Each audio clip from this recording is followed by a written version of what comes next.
നമസ്കാരം. അങ്ങനെ പ്രോഗ്രാം നടന്നുകൊണ്ടിരിക്കുന്നതിനിടയിൽ നമുക്ക് കുറേ ഗസ്റ്റുകൾ വരുന്നുണ്ട്. എന്നോടൊപ്പം ഉള്ള സാജൻ പള്ളുരുത്തി, എനിക്ക് ഒത്തിരി ഇഷ്ടമുള്ള കലാകാരൻ. നമസ്കാരം. നമ്മൾ കാണാറുണ്ട്, പക്ഷേ നമ്മൾ ഇടയ്ക്ക് ഇന്റർവ്യൂ ഉണ്ടാകാറുണ്ട്. അതെ അതെ അതെ, ദൃശ്യമാധ്യമങ്ങളിലൂടെയാണ് വിശേഷങ്ങൾ അറിയുന്നത്. നിങ്ങളുടെ പ്രോഗ്രാം ഞാൻ കാണുന്നു, നമ്മുടെ പ്രോഗ്രാം നിങ്ങൾ കാണുന്നു അല്ലേ? കാണുമ്പോൾ ഓർക്കുന്നതിലല്ല, കാണാതിരിക്കുമ്പോൾ ഓർക്കുന്നതിലാണ് സന്തോഷം. നമ്മൾ പരസ്പരം അങ്ങനെ ഓർക്കാറുണ്ട്. തീർച്ചയായിട്ടും ഇടയ്ക്കൊക്കെ ഒരു വിളിയുണ്ട് അല്ലേ? അതെ, നമ്മൾ ഇടയ്ക്ക് വിളിക്കാറുണ്ട്. ഇന്നിപ്പോൾ ഞങ്ങളുടെ പരിപാടിയാണ്. അതെ, ഞങ്ങളെന്ന് പറയുമ്പോൾ അതിനകത്തൊരു വിഭാഗമുണ്ട്. എഴുത്തുകാർ ഒത്തിരി പേരുണ്ട്, സീരിയസ് ആയിട്ട് എഴുതുന്നവരുണ്ട്, കഥകൾ, ചെറുകഥകൾ, കവിതകൾ ഒക്കെ എഴുതുന്നവരുണ്ട്. പക്ഷേ ദൃശ്യമാധ്യമത്തിൽ സ്റ്റേജ് ഷോ പരിപാടിക്ക്, മിനി സ്ക്രീൻ അവാർഡിനൊക്കെ അതിൻ്റെ പിന്നിൽ പ്രവർത്തിക്കുന്ന കുറച്ച് എഴുത്തുകാർ, അതാണ് റൈറ്റൻ, ചിരി എഴുത്തുകാരുടെ കൂട്ടായ്മ. കാര്യം അങ്ങനെ ഒരു വിഭാഗം വേണമെന്ന് തോന്നി. കാര്യം അവരുടെ കാര്യങ്ങൾ, അവരുടെ പ്രശ്നങ്ങൾ, അവർക്കുണ്ടാകുന്ന ചില ബുദ്ധിമുട്ടുകൾ, അവർക്ക് ഇനി കിട്ടേണ്ട പരിഗണനകൾ ഒക്കെ കിട്ടാൻ വേണ്ടിയിട്ടുള്ളൊരു കൂട്ടായ്മയാണ് റൈറ്റ്. അപ്പോൾ അതിൽ ചിരി എഴുത്തുകാരെന്ന് പറയുമ്പോൾ ചിരി മാത്രമല്ല, സീരീസും എഴുതും. പക്ഷേ ചിരി എഴുതാനാണ് കുറച്ചും കൂടി, ഞാനീ പറയണത് പോലെ കരയാനൊരു കാരണവും വേണ്ട ഇല്ലേ? ഒരുപാട് കാരണങ്ങൾ നമുക്ക് ഉണ്ട്, അതുകൊണ്ട് നമ്മൾ കരഞ്ഞു പോകും. ചിരിക്കാൻ സത്യം പറഞ്ഞിട്ടുണ്ടെങ്കിൽ ചെറിയൊരു വട്ടുണ്ടായാൽ മതി, നമ്മളിരുന്ന് ചിരിക്കുമെന്ന് പറഞ്ഞാൽ ഇല്ലേ? പക്ഷെ അങ്ങനെയല്ല. ചിരിപ്പിക്കുക എന്ന് പറഞ്ഞാൽ ഈ കാലഘട്ടത്തിൽ കുറേ പരിപാടി റിസ്ക്കാണ്. ആ റിസ്ക് ഏറ്റെടുക്കുന്ന കലാകാരന്മാർ ഒത്തിരിയാണ് അല്ലേ? ഇവരറിയപ്പെടുന്നില്ല. ഞാൻ പറയാം, എഴുതുന്ന കൂട്ടത്തിലുള്ള ഒരാളാണ് ഞാൻ ദൃശ്യത്തിലുമുണ്ട്, ഞാൻ എൻ്റെ അരങ്ങിലും ഉണ്ട്, അണിയറയിലും ഉണ്ട്. ചില ആളുകൾ എഴുത്തു മാത്രമേ ഉള്ളൂ, അവർ അരങ്ങിലേക്ക് വരാറില്ല. ഇപ്പോൾ പണ്ടത്തെ സംവിധായകർ അല്ലെങ്കിൽ എഴുത്തുകാരി, തിരക്കഥാകൃത്തുക്കൾ ആരാണെന്ന് പോലും നമുക്കറിയില്ല. പേരെഴുതുമ്പോൾ ഒരാളെ കാണും. പക്ഷേ ഇന്നത്തെ സംവിധായകരോ അല്ലെങ്കിൽ പിന്നിൽ പ്രവർത്തിക്കുന്നവരെയൊക്കെ പുതിയ തലമുറയ്ക്ക് എല്ലാവർക്കും അറിയാം. കാരണം അവർ അഭിനയിക്കുന്നുണ്ട്, അവരുടെ ഫോട്ടോ നമ്മൾ കാണുന്നുണ്ട്. പണ്ടുള്ളവരുടെയൊന്നും ചിത്രങ്ങൾ നമ്മൾ കണ്ടിട്ടില്ല ഇല്ലേ? ഇപ്പം ആരുടെ അതിന് മുമ്പുള്ള സംവിധായകരെയൊക്കെ ഒന്ന് നോക്ക്, ചിലപ്പോൾ മുമ്പിൽ കൊണ്ട് നിർത്തുമ്പോഴായിരിക്കും ഇദ്ദേഹം ഒത്തിരി സിനിമകൾ ചെയ്ത ആളാണെന്ന് നമ്മൾ അറിയണത്. കാര്യം അവരുടെ ഒരു ഫോട്ടോ പോലും പോസ്റ്ററിലില്ല. ഇന്ന് നമുക്ക് എല്ലാവർക്കും അറിയാം അത്രത്തോളം വളർന്നു ഈ ദൃശ്യമാണ്. 100% ശരിയാണ്. നമ്മളിപ്പോൾ ഇപ്പോൾ ഈ പറഞ്ഞ പുതുതലമുറ അഭിനയിക്കുകയും കൂടെ ചെയ്യണം. അവർ സ്ക്രിപ്റ്റ് എഴുതി അവർക്കൊരു വേഷം കൂടെ ഉണ്ട്. അങ്ങനെ അതിപ്പോൾ പണ്ടത്തെ പാട്ടുകാരിൽ ആരെങ്കിലും ഈ പാട്ട് പുസ്തകത്തിൽ നോക്കിയാണ് അവരുടെ പിക്ചറുകൾ നമ്മൾ മനസ്സിലാക്കണം. അതെ അതെ ഇല്ലേ? നിങ്ങൾ ആവശ്യപ്പെട്ട ചലച്ചിത്ര ഗാനങ്ങളെന്നും പറഞ്ഞ് ഒരു സംഭവം ഉണ്ടായിരുന്നു. അതിൽ നോക്കിയാണ് നമ്മൾ ആരാണ് പാടിയത്, ഏത് പിക്ചറാണ്. ഇപ്പം അതൊന്നും വേണ്ട. അവർ ആൽബങ്ങളിൽ വരുന്നു, അവർ ഇൻ്റർവ്യൂ ചെയ്യുന്നു, അവരെ നമുക്ക് പലപ്പോഴും പല സ്ഥലങ്ങളിലും പേരെടുത്തറിയാൻ പറ്റും, പല ഷോകളിൽ ചെല്ലുമ്പോൾ നമുക്ക് കാണാൻ പറ്റും. പക്ഷേ ഈ എഴുത്തുകാരുടെ സംഘടനയുടെ പിന്നിൽ പ്രവർത്തിച്ച കൂട്ടായ്മയെ പലരും അറിയാതെ പോകും. അവർക്ക് എഴുത്ത് മാത്രം ഇൻട്രസ്റ്റ് ഉള്ളത് കൊണ്ടാണ്. പക്ഷെ ഞാനതിനോട് എതിരാണ്. എഴുത്ത് മാത്രം പോരാ, അതിൻ്റെ മുന്നിലും കൂടി നമ്മൾ വരണം. ഈ ഒരു ആശയം വലുതാണ്. സാഞ്ചേട്ടൻ പറയുന്ന ആശയം വലുതാണ്. നിങ്ങൾ പറഞ്ഞ പോലെ അവർ മുന്നിലൂടെ വരണം. എന്തിനാണ് പിന്നോട്ട് നിൽക്കുന്നതെന്ന് ചിന്തിച്ചിട്ടുണ്ട്? അല്ല, പിന്നോട്ട് നിൽക്കുന്നതെന്നല്ല, നമ്മൾ എഴുതി പോകുന്ന പല സാധനങ്ങൾ ഒന്ന് അനൗൺസ്മെൻറ്റ് ചെയ്യാനെങ്കിലും അല്ലെങ്കിൽ എഴുതി കാണിക്കാനെങ്കിലും ഈ സ്കിറ്റ്, ഇപ്പോൾ 10 സ്കിറ്റൊക്കെ ഒരു അവാർഡ് നൈറ്റിന് വേണം. അതിൽ ഇന്നാളാണ് എഴുതിയെന്നുള്ള ഒരു സംഭവമെങ്കിലും അവിടെ നോട്ട് ചെയ്ത് വന്നാൽ പോലും അവരൊന്ന് സ്റ്റേജിൽ കയറ്റാം. അപ്പോഴല്ലേ അവരറിയപ്പെടുള്ളൂ. അവർക്ക് വേറെ മാർഗ്ഗമില്ലല്ലോ. അങ്ങനെ ചെയ്യുന്നില്ല ആരും. അങ്ങനെ ചെയ്യാനുള്ള ഒരു അവസരം ഉണ്ടാകണമെന്നാണ് എൻ്റെ അഭിപ്രായം. തീർച്ചയായിട്ടും അത് ആ അവസരം വേണം. ഇപ്പം സാഞ്ചേട്ടൻ പറയുമ്പോൾ അറിയപ്പെടാനുള്ള, ഞങ്ങളൊക്കെ അതിനകത്ത് കിടന്ന് മറിഞ്ഞത് കൊണ്ടാണ്. ഞാൻ സ്റ്റേജ് ഷോ കുറേ ചെയ്തു, പിന്നെ ദൃശ്യ TV-യിലേക്ക് വന്നു. എൻ്റെ പേരും അതിനോടൊപ്പം സഞ്ചരിക്കുന്നുണ്ട്. ഞാൻ അത്ര അതിനകത്ത് അവിടെ ചെയ്തത് കൊണ്ട് മാത്രം എനിക്ക് ചിലപ്പോൾ തിരിച്ചറിയാതെ പോകുന്നവരുടെ ഒരു മനോവേദന ഭയങ്കരമാണ്. തീർച്ചയായിട്ടും അതെ, തീർച്ചയായിട്ടും. കാരണം നമ്മളത് സങ്കടപ്പെട്ടിരിക്കുന്നത് വെച്ചാൽ നമ്മൾ കുറച്ച് പേര് മാറി നിൽക്കുമ്പോൾ, ആ TV-യിൽ അഭിനയിച്ചവരായിട്ട് മാത്രം ഒന്ന് ഫോട്ടോ എടുക്കുമ്പോൾ നമ്മുടെ ഉള്ളിൽ എടുത്താൽ നമുക്ക് സന്തോഷമല്ല ഇല്ലല്ല. അപ്പോൾ നമ്മൾ അവനെയും കൂടി ചേർത്ത് നിർത്തും. അടുത്ത് ഇയാളും എഴുത്തുകാരനാണോ നമ്മുടെ കൂടെയുള്ളതാണ്. അതെന്താണ് അങ്ങനെ പരിചയപ്പെടുത്തേണ്ടി വന്നതെന്ന് പറഞ്ഞാൽ ഇതൊരു പോരായ്മ തന്നെയാണ്. അല്ല, അങ്ങനെ ചേർത്ത് നിർത്തുന്നവരും കുറവാണ്. അതെ, അതിനൊരു മനസ്സും കൂടി വേറെ വേണം. അതെ അതെ, ഇന്ന ആളാണ് ഇത് എഴുതിയെന്ന് പറയാൻ, ഇന്ന ആളാണ് നന്നായി ഇപ്പം മക്കൾ പാസ്സായി, അതെൻ്റെ മോനാ, അവൻ അങ്ങനെയല്ലേന്നാണ്. മറ്റു തോറ്റു പോയി കഴിഞ്ഞാൽ എൻ്റെ മോനാടി, നിൻ്റെ മോനാണെന്നൊക്കെ പറഞ്ഞ് ആ വീട്ടിലുണ്ടാകുന്ന സംഭവമില്ല, അത് തന്നെ ഇതിലുണ്ട്. അത് ഏറ്റുപിടിക്കാൻ എനിക്ക് തോന്നുന്നു സിനിമയിൽ പോലും പറയുന്ന ചില നർമ്മങ്ങളൊക്കെ പലപ്പോഴും പല മിമിക്രിക്കാരുടെ സംഭാവനകളും ആ കൂട്ടായ്മയിലൂടെ കിട്ടുന്നുണ്ട്. അവിടെ വെച്ച് തന്നെ. അതെ, തീർച്ചയായിട്ടും. നന്നായിട്ട് പിന്നെ അനുകരിക്കുന്ന ഒരാൾക്ക് ഒരുപക്ഷെ ഈ എഴുത്ത് വാസന ഉണ്ടാവില്ല, എഴുതുന്ന വേറൊരാളായിരിക്കും. ചില ആളുകൾ മിമിക്രിക്കാരിൽ കുറച്ച് പേര് എഴുതുകയും ചെയ്യും, ഇത് പ്രസൻറ്റ് ചെയ്യുകയും ചെയ്യും. ഞാൻ എൻ്റെ കാലഘട്ടം മുതൽ എൻ്റെ കാര്യങ്ങളെല്ലാം നോക്കിയത് ഞാൻ തന്നെ. ഞാൻ എഴുതുക, ഞാൻ മറ്റൊന്നും ചിന്തിക്കാറ്. അത് ഓഡിയോ കാസറ്റ് 25 വർഷം ചെയ്തപ്പോഴും എൻ്റെ സ്ക്രിപ്റ്റുകളൊക്കെ ഞാൻ തന്നെ എങ്ങനെയെങ്കിലൊക്കെ എഴുതി കൂട്ടി ഞാൻ കൊണ്ടുവരും. അങ്ങനെ ചെയ്തിട്ടേ കാര്യമുള്ളൂ. ഒരു തിരിച്ചറിവ് അന്നേ ഉണ്ടായിരുന്നു. എനിക്ക് അല്ല, ആ വാസന എന്നിലുണ്ട്. എനിക്ക് എഴുത്തുകാരനാകണമെന്നായിരുന്നു മോഹം. പിന്നീട് ഞാൻ മനസ്സിലായത് എഴുത്തുകാരനായാൽ ഞാൻ അവിടെ ഇരുന്ന് എഴുതൽ മാത്രമേ നടക്കുള്ളൂ, പുറത്തു പോലും വരില്ല, പുറത്തു പോലും എന്നെ അറിയപ്പെടാൻ പറ്റും, ഒരു പ്രോഗ്രാം പോലും കിട്ടില്ല. അപ്പം അതൊക്കെ ഇതിൻ്റെ ഒരു പ്രധാന ഘടകം. അങ്ങനത്തെ ഒരു അവസ്ഥയിലാണ് റൈറ്റല്ലി സ്വയം ഇങ്ങനെ ഒരു കൂട്ടായ്മ ഉണ്ടായതും നമുക്കെല്ലാം കൂടി ഒരുമിച്ച് ഒരു ഇതിൽ വരണം. 40-45 പേരോളം നമ്മൾ മിനിമം അതിനകത്തുണ്ട്. അവരുടേതായ പ്രയാസങ്ങളുണ്ട്. എഴുത്തുകാരെന്ന് പറഞ്ഞാൽ എന്നും എഴുത്തല്ലല്ലോ, ഒരിക്കലും അല്ല. സാമ്പത്തിക ബുദ്ധിമുട്ട് വരാം, നമ്മുടെ ഇൻഷുറൻസ് തുകക്ക് വേണ്ടിയുള്ള പോരാട്ടം വരാം, നമുക്കെന്തെങ്കിലും ഒരു അപകടം ആർക്കെങ്കിലും പറ്റുമ്പോൾ ഈ എണ്ണം കൂടുമ്പോഴാണ് സംഭാവന കുറയണം. അതെ, എണ്ണം കുറവാണെങ്കിൽ സംഭാവന കഠിനമാണ്. മനസ്സിലായി. ഒരു 10-20,000 പേര് നമ്മുടെ ഈ മെമ്പർമാരായിട്ടുണ്ടെന്ന് പറഞ്ഞാൽ നമ്മൾ 100 രൂപ ഇട്ടാൽ മതി, ഒരാൾക്ക് നല്ലൊരു കാര്യം കാണാം. ഇപ്പം ഇവിടെ അതല്ല. ഇവിടെ നമ്മൾ പെട്ടെന്ന് വരുമ്പോൾ നമുക്ക് അതിന് വേണ്ടി ഒരു ഫണ്ട് ഉണ്ടാക്കണം, അതെപ്പോഴും നമ്മൾ കരുതി വെക്കണം. നമ്മുടെ ഇൻഷുറൻസ് തുകക്ക് വേണ്ടി, ഇൻഷുറൻസ് തുക അപകടം വരുമെന്ന് കരുതിയിട്ടല്ല നമ്മൾ വണ്ടി എടുക്കുന്നത്. അപകടം വന്നു പോകുന്നത് അത് ആരോഗ്യപരമായിട്ടും നമുക്കല്ലാതെയും ഒക്കെ പ്രതീക്ഷിക്കും. അങ്ങനത്തെ ഒരു കാലഘട്ടമാണ് ഇപ്പോൾ ഇത്. സാൻചേട്ടൻ ഏറ്റവും കൂടുതൽ കയ്യടി വാങ്ങിയിരിക്കുന്ന ചേർത്തുള്ള ഒരു സംഭവം സ്പീഡിൽ ഞാൻ കുറേ പറഞ്ഞിട്ട് ഇത്തരം സാധനങ്ങൾ എഴുതി വെച്ചിട്ടാണല്ലോ ചെയ്യുന്നത്. എഴുതി ആദ്യം എൻ്റെ ഒരു സ്വഭാവം എന്ന് പറയുന്നത്, ഞാൻ ആദ്യം ഒന്ന് എഴുതും, അത് എനിക്ക് തൃപ്തിമാണ്. പിന്നെ ഞാനത് എൻ്റെ വേണ്ടപ്പെട്ട സുഹൃത്തുക്കളോട് ഞാനത് എനിക്ക് സമയം കിട്ടുമ്പോൾ സംസാരിക്കും. അതോടുകൂടി പിന്നെ പതിഞ്ഞു പോസ്റ്ററായി. പിന്നെ നമ്മളൊരു താളമുണ്ട് ഇതിന്. അപ്പം ഞാൻ ഇത്രയും പേരുടെ എൻ്റെ കൂട്ടുകാരുടെ മൊബൈൽ നമ്പർ ഓർത്തിരിക്കണമെന്നുണ്ടെങ്കിൽ അത് എൻ്റെ മനസ്സിൽ ഞാൻ വീഡിയോ ഇട്ടേക്കണേ, അതൊരു താളത്തിൽ ഇട്ടേക്കണേ. അപ്പോൾ പഴയ സംഭവങ്ങളാണെങ്കിൽ പോലും എന്നോട് ചോദിക്കുമ്പോൾ എനിക്കതിന് തുടക്കം കിട്ടിയാൽ മതി. പിന്നെ നമ്മളിങ്ങനെ ചരട് പോലെ ഇങ്ങനെ വലിച്ചു വിടും. അതൊരു മെമ്മറിയാണ്, അതിനൊരു താളവും, അതിനത്യാവശ്യം ഒരു വായനയും. ഇത് മസ്റ്റാണ്. പദസമ്പത്ത് നമുക്കുണ്ടാകണമെന്നുണ്ടെങ്കിൽ പെട്ടെന്നുണ്ടാകില്ല. നമ്മൾ നേരത്തെ നമ്മൾ വന്ന വഴികൾ, നമ്മുടെ പഠന വഴികൾ, എടുത്ത വിഷയങ്ങൾ, ഗഗനമായ നമ്മുടെ ബുക്ക് വായന, അതിൻ്റെ പിന്നിലൊക്കെ അത് ഉണ്ട്.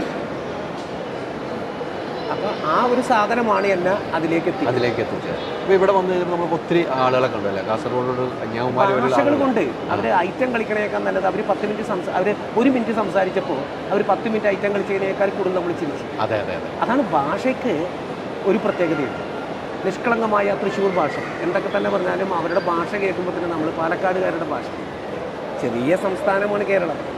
വിവിധ മതവിഭാഗക്കാർ, വിവിധ വർഗത്തിൽപ്പെട്ടവർ, വിവിധ സംസാര ശൈലിയുള്ളവർ, സംസ്കാരമുള്ളവർ എന്ന അവരുടെ ഭാഷകൾക്ക് അന്തരം ഭയങ്കരമാണ്.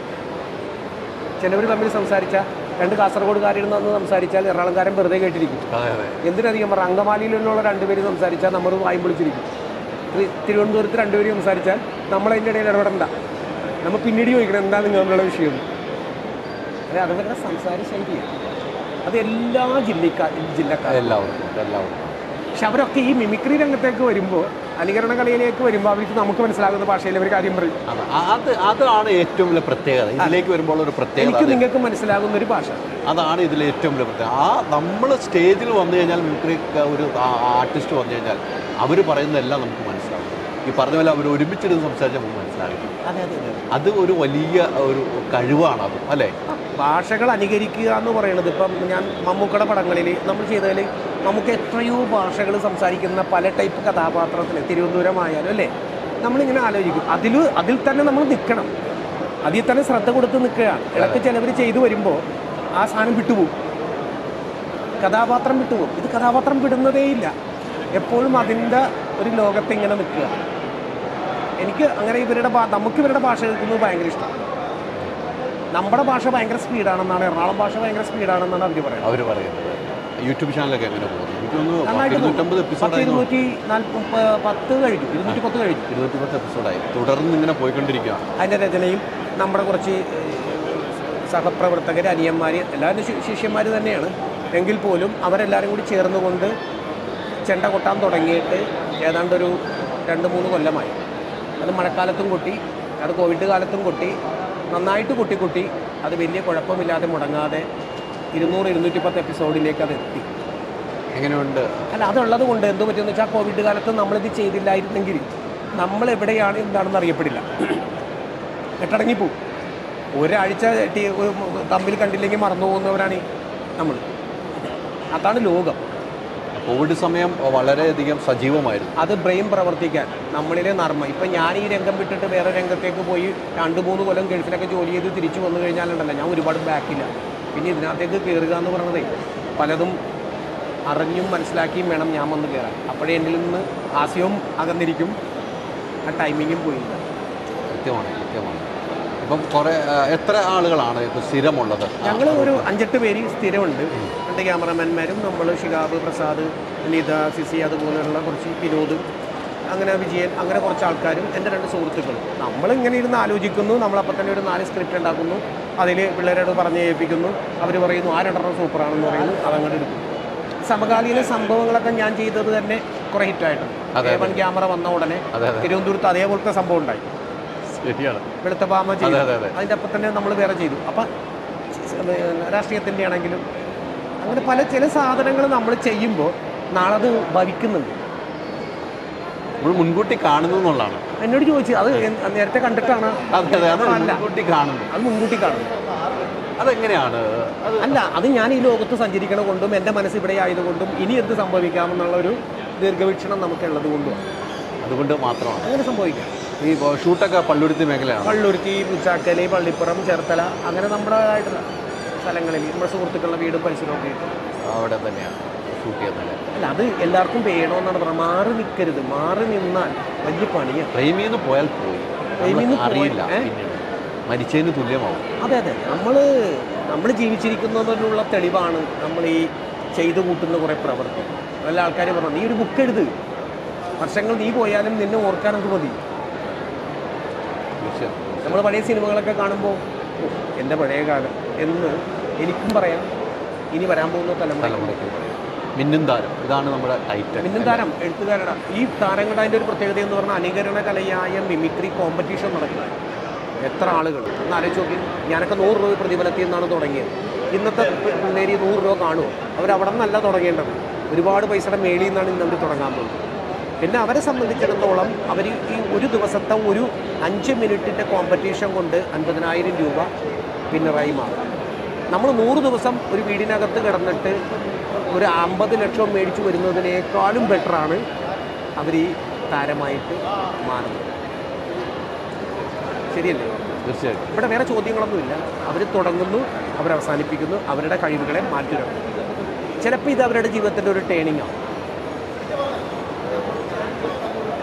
ഞാനടക്കമുള്ള പല മിമിക്രിക്കാർ ഇന്നതാകുമെന്ന് പറഞ്ഞ് സ്വപ്നം കണ്ടിട്ടല്ല വന്നത്. അതിൽ കയറാം, ആ ഓടിപ്പോകുന്ന ബസ്സിൽ ചാടി കയറാം. ഇരിക്കാൻ സീറ്റ് കിട്ടുമെന്ന് പോലും നമ്മൾ കരുതിയാലിരിക്കാം. ലെവലിലാണ് യാത്ര സുഗമമാണെങ്കിൽ നമുക്ക് എടുത്ത ടിക്കറ്റ് 2ാമത് മാറ്റി നമുക്ക് ഒന്നും കൂടി നീട്ടി യാത്ര അല്ലെങ്കിൽ ചാടിയത് കൃത്യമാണ്. ഇപ്പോൾ ഈ മിന്നും താരങ്ങളിലേക്ക് വന്നപ്പോൾ നമുക്ക് ഒരു മിനിറ്റ് ഒന്ന് നിർത്താതെ മിന്നും താരത്തെ കുറിച്ച് പറയാം.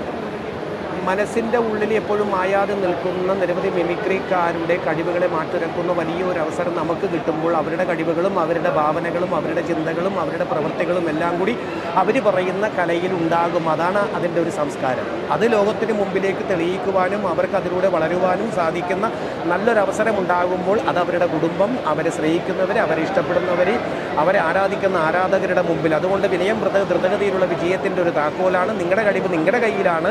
അത് മാറ്റുരക്കാൻ നിങ്ങൾക്ക് കഴിയണം. നിങ്ങൾ വിജയിച്ചു കഴിഞ്ഞാൽ പെട്ടെന്നൊരു മാനേജർ ഉണ്ടാവരുത്. നിങ്ങളെ മാനേജ് ചെയ്യുന്നത് നിങ്ങൾ തന്നെ ആയിരിക്കണം. അങ്ങനെ നിങ്ങൾ മാനേജറെ തുടക്കമേ വെച്ച് കഴിഞ്ഞാൽ പിന്നെ നിങ്ങൾ മാനേജറല്ല, നിങ്ങൾ പിന്നെ മറ്റൊരു ലോകത്താണ്, അൺനോണായിട്ട് തിരിച്ചു പൂജ്യവും. താരമാകാനും കഴിയും. ഒന്നും കഴിയില്ലാതെ എന്ന് കഴിഞ്ഞാൽ ചാരമാകാനും നമുക്ക് കഴിയും. താരമാകട്ടെ എന്നാണ് നമ്മുടെ ആഗ്രഹം, അല്ലേ? വലിയൊരു ഉപദേശം കൂടെ അതിനകത്തുണ്ട്. ചന്ദനമരമായാലും സാധാരണ പിറകായാലും കത്തിക്കരിഞ്ഞ ചാരം.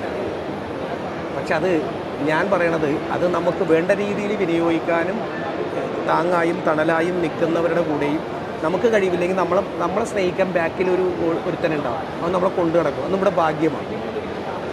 സ്വിമ്മിംഗ് പൂളിൽ ഒരിക്കലും താമര വിരിയില്ല. താമര വിരിയുന്നത് ചെറും ചെളിയുമുള്ള കുളങ്ങളിലും തടാകങ്ങളിലുമാണ്. ശരിയല്ലേ? പാവപ്പെട്ടവരുടെ മകനായി ജനിച്ചുകൊണ്ട് ആ പ്രതലത്തിൽ സാധാരണ സ്കൂളിൽ പഠിച്ച് അങ്ങനത്തെ കുറേ അനുഭവങ്ങൾ കൈപ്പേറിയത് വരുമ്പോഴാണ് അവന് മുന്നോട്ട് പോകണമെന്നുള്ളൊരു ചിന്ത വരും. എല്ലാവിധ സുഖ സൗകര്യങ്ങളോടും കൂടി നമ്മൾ ജീവിച്ചാൽ നമ്മളതിൻ്റെ ആർഭാടത്തിൽ കടന്നു പോകും. വലിയൊരു സംഭവമാണ് താങ്കളുടെ ഒരു ജ്ഞാനം എല്ലാവർക്കും ഉണ്ടെങ്കിൽ എന്നേ രക്ഷപ്പെട്ടെ എല്ലാവരും. അങ്ങനെയല്ല, അത് ഞാൻ അങ്ങനെയല്ല ചിന്തിക്കണത്. നമ്മൾ വന്ന വഴികളാണ്, വന്ന വഴി മറക്കരുത്. അതുകൊണ്ടാണ് ഇടക്കിടക്ക് ഞാനീ പറയണത് നമ്മൾ ഹൈ റേഞ്ചിൽ പോകണം. അപ്പോൾ നമുക്കൊന്നിടക്ക് പുറകും തിരിഞ്ഞ് നോക്കുമ്പോൾ മനോഹരമായ ദൃശ്യം കാണും.